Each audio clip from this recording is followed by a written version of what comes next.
Yeah! So, ఇప్పుడు చాలామంది అంటే నాట్ ఓన్లీ శ్రీ చైతన్య చాలా వేరే ఇన్‌స్టిట్యూట్స్ కూడా మనకి ఐఐటీ కోచింగ్, జేఈఈ కోచింగ్స్ ఇస్తూ ఉన్నారు.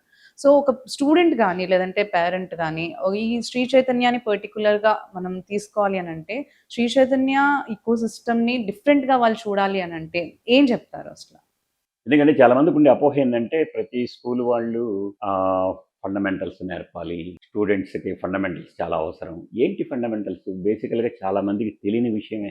సిక్స్త్, సెవెంత్, ఎయిత్, నైన్త్ క్లాసుల్లో లేదా స్కూల్ ఎడ్యుకేషన్‌లో 2 into 2 = 4 అని చెప్తారు చాలామంది. అంటే టేబుల్స్‌ని బై హార్ట్ చేయించటం, లేకపోతే ప్రాబ్లమ్స్ ఏదో ఎడిషన్స్ ఇచ్చేసేసి వాటికి సమ్మరీ సమ్మేషన్ ఇమ్మీడియేట్‌గా చెప్పించటం, పెద్ద పెద్ద మల్టిప్లికేషన్స్ ఇచ్చి చేయించటం. బట్ ద మెయిన్ ఫండమెంటల్ ఫౌండేషన్‌లో ఏం చెప్పాలి అంటే, why multiplication? What is the use of multiplication? What is the use of edition?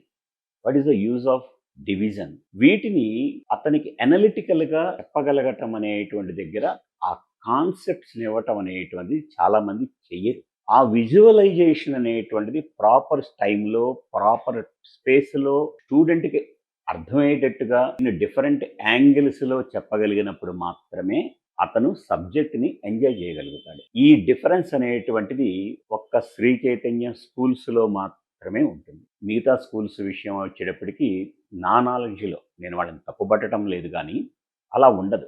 జనరల్‌గా ఏదో ఫార్ములాస్‌ని బై హార్ట్ చేయించటము, ఆ ఫార్ములాస్ కింద 4, 5 లెక్కలు చేయించటము, జనరల్ ఈ ఓరియంటేషన్‌తో వెళతారు. That is wrong. ప్రతి ఫార్ములా వెనకాల రీజన్ ఏంటి? అది ఎప్పుడు వాడాలి?